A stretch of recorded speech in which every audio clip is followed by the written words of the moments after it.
Pesticides require a high degree of responsibility on the part of the user, since incorrect use could be harmful.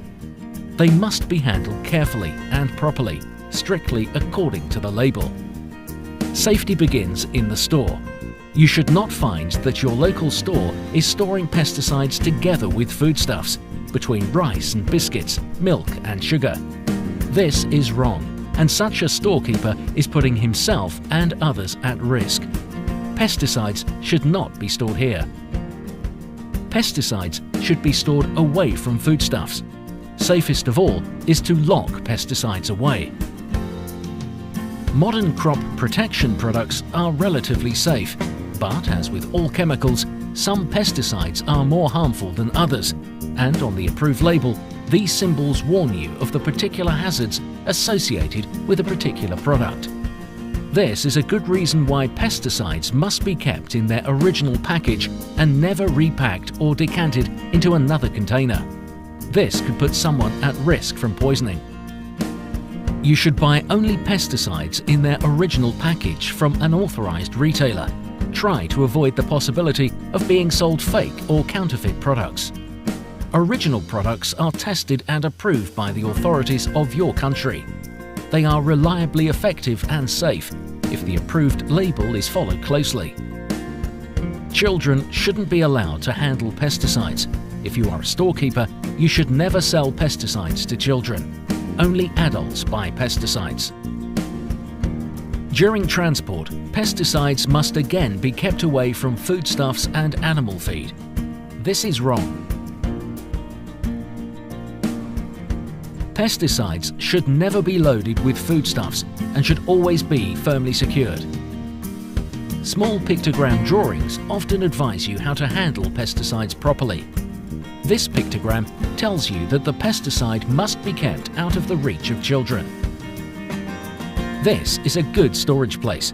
The farmer keeps his pesticides in a special cupboard and the farm building is kept locked. Before using a pesticide, always read the instructions on the label. They give important information, such as what the product is used for, how much will be needed per unit area, when the product should be used. If these instructions aren't followed, the user and the consumer and the environment may be harmed. Pictograms on the label help make instructions clear, and it cannot be emphasized enough that you should never allow children nearby when you are working with pesticides. If you mix pesticides near the home, you may put people as well as domestic animals at risk. This is wrong. The man isn't wearing gloves, and he is using a cup from his kitchen to measure pesticides. This is the right way. This man is wearing the correct protective gloves, a waterproof apron and protection for his eyes. And he is using equipment which has been specially marked for use with pesticides. This is very wrong and dangerous. Avoid all skin contact with pesticides. Only stir pesticides with a stick. If some of the spray mixture or concentrate pesticide splashes into your skin, wash immediately and thoroughly with soap and water.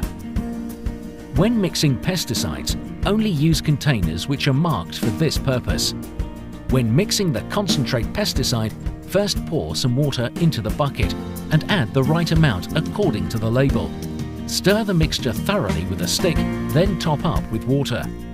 If you use too little, the mixture will not be effective, and if you use too much, the plants may be damaged and you may risk higher residues in the harvested crop. Pesticides are expensive. Always keep this rule in mind, as much as necessary, but as little as possible. Always follow the label instructions. Only trained and experienced people should work with pesticides. You must always work slowly and carefully. If you are not careful when pouring the spray mixture, this might happen. This is the right way to do it. It's always better to use a funnel.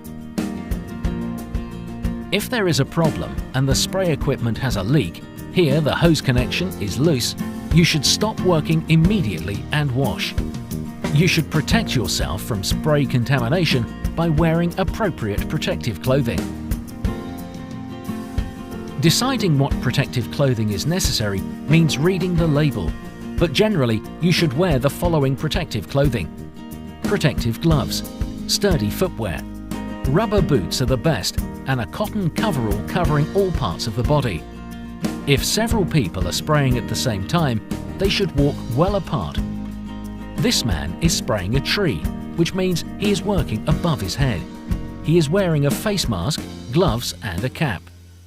It would have been better if he was wearing goggles to protect his eyes as well. Again, always follow the label instructions, which will explain the safety precautions which must be followed when working with pesticides. This often happens. The nozzle is blocked, and this young man is cleaning it with a small pointed stick, which will not damage the nozzle. He then rinses it with water. This is the right way to do it. You should never get spraying mixture in or near your mouth. This is why you should not blow into a nozzle to unblock it. It is wrong and potentially dangerous. When working with pesticides, you shouldn't drink, eat or smoke. Before eating, you should wash your hands thoroughly with soap and water. When you have finished working, you should rinse the spraying equipment thoroughly. Don't dispose of the leftover spraying mixture near wells, ponds or streams. It could harm fish and other water animals. At the end of the spraying, rinse up the spraying equipment thoroughly 3 times and dispose the washing into a wide area in or at the edge of a treated field. When you have finished working, you and any others who might have come into contact with pesticides should wash themselves thoroughly to remove even the smallest traces of pesticide, which might have got into the skin. You should always change into clean clothes. If someone becomes ill, suddenly complaining of headache, dizziness, feeling sick, or is showing any other symptoms, he may have been poisoned. The affected person should be taken to a doctor immediately. The correct antidote is normally specified on the label, and therefore you should always take the label or the pesticide package with you and show it to the doctor.